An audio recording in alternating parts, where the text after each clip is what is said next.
عطش سكاكيني يوم عزيز الراس أنزل الميادين كل عدا الأنجاز.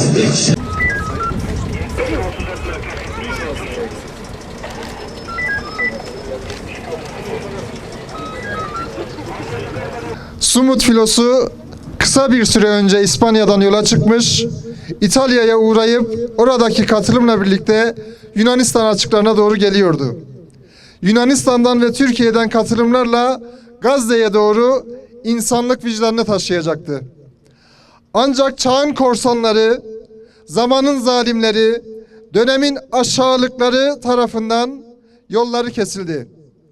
Uluslararası sularda sivil bir insani yardım girişimine yönelik bu müdahale ne hukukla ne vicdanla açıklanabilir.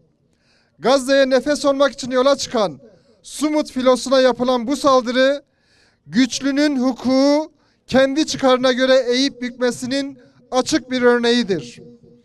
Gazze'de ise tablo daha ağırdır.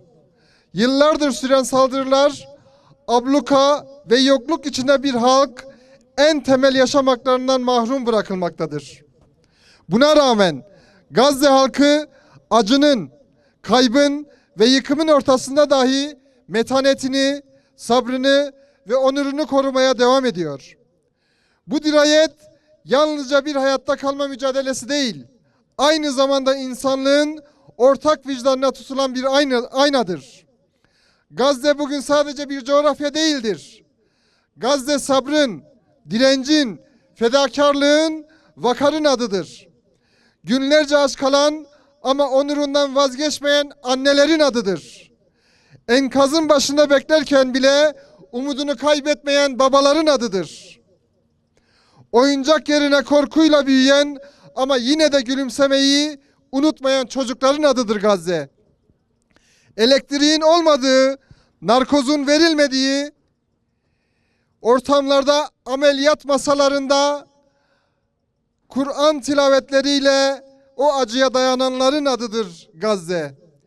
Eli kolu bacağı kopmuş çocuğuna bir ağrı kesici bile veremeden kucaklarında şehadetlerine şahit olan annelerin adıdır Gazze. Bir lokma ekmeği bölüşürken bile izzetini koruyanların adıdır.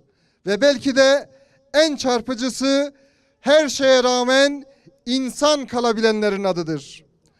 Bugün uluslararası karasularında karşı karşıya kaldığımız tablo yalnızca bir filoya değil, insanlığa, adalete ve ortak vicdana yönelmiş bir tehdittir, bir korsanlıktır.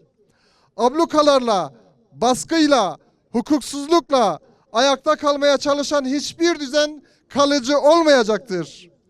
Tarih defalarca göstermiştir ki halkların onuru, dayanışması ve adalet talebi eninde sonunda galip gelecektir. Bugün burada açıkça söylüyoruz. Sivillere yönelik bu pervasız müdahaleleri reddediyoruz. İnsani yardımın engellenmesini kabul etmiyoruz. Hukuksuzluğun normalleştirilmesine izin vermiyoruz. Ve biliyoruz ki baskı, zulüm ve emperyal dayatmalar ne kadar güçlü görünürse görünsün, insanlık onuru karşısında kaybetmeye mahkumdur. Adalet er ya da geç yerini bulacaktır. Yaşasın özgür Filistin. Tekbir! Allahu Ekber! Tekbir! Allahu Ekber! Tekbir! Allahu Ekber! Kahrolsun Siyonizm, kahrolsun emperyalizm.